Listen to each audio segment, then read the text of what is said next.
So, yes, this was all just a dirt lot back here. So I planted everything over probably 6 or 7 years, and they've all grown exponentially. And I now live in a jungle, basically. And I have my kitchen is right here, and I wanted to have a kitchen garden essentially that I could walk out the door and grab things to cook with, which is my dream to do this. So I have a whole bunch of different things. I've got some thyme. This is English thyme, and this is French thyme. And I use this for cooking anything, really. I keep my little clippers right in the kitchen, and I have my little foraging basket, like in the olden days. And I will just come out here and clip some thyme, put it in my basket. And then this is some rosemary as well. And I've got mint here, and I've got mint here as well. And I will use this for making tea. I will use the thyme for eggs. I will use it for soups. And again, I will just experiment with things. I will come out here, taste stuff. You can smell it and see, gosh, what would I want to use this for? And I use it for a whole bunch of different things. I've got fennel as well, and this you can eat the entire plant. I've dried this and used it in tea. You can use it fresh in tea to just put in like a glass teapot, pour water over it. I'll use lemon balm, which is this as well, which smells so delicious. And when you really, you can smell it most potently when you crush it as well. That's when the oils come out and like the medicine of the plant. So it's always a really good way of really experiencing the plant to crush it a little bit like that. I've got tarragon here, which I use for, I attempt to use these, but sometimes I just end up plucking it with my hands. But I use this for cooking herbs, meats to season things, really anything that you want to cook. This is my kitty, Winnipesaukee.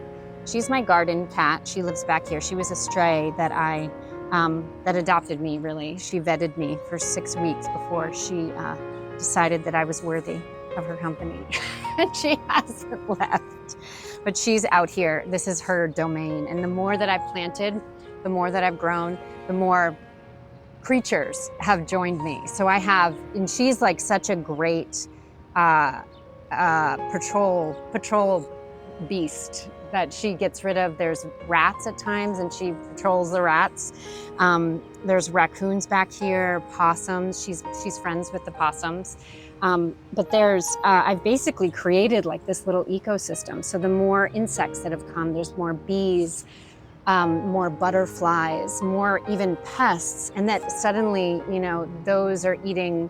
There'll be butterflies that come and lay eggs, and then they're just this whole entire cycle of life happens more readily because there's so many more plants here. So there's more creatures, and there's more insects, and there's more birds, and there's more things that come and eat the birds, sadly. That's why the cat has bells on her collar. Every time she kills a hummingbird, she gets a bell on her collar. It's so sad. I'm so sad. I put bells on Winnie's collar because it warns the birds. It's not always effective, but it helps keep the birds safe because I obviously want the birds to live.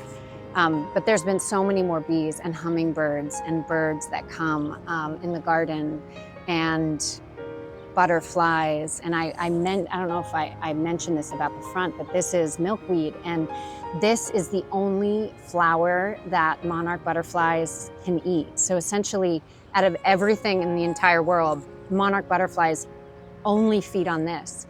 And so as, fields have been decimated or developed, the amount of milkweed has gone down drastically. So there's been a real difficulty in the population of the monarchs. So everyone's been encouraged to plant more milkweed. And so essentially, the monarch butterflies, you'll see them flying around.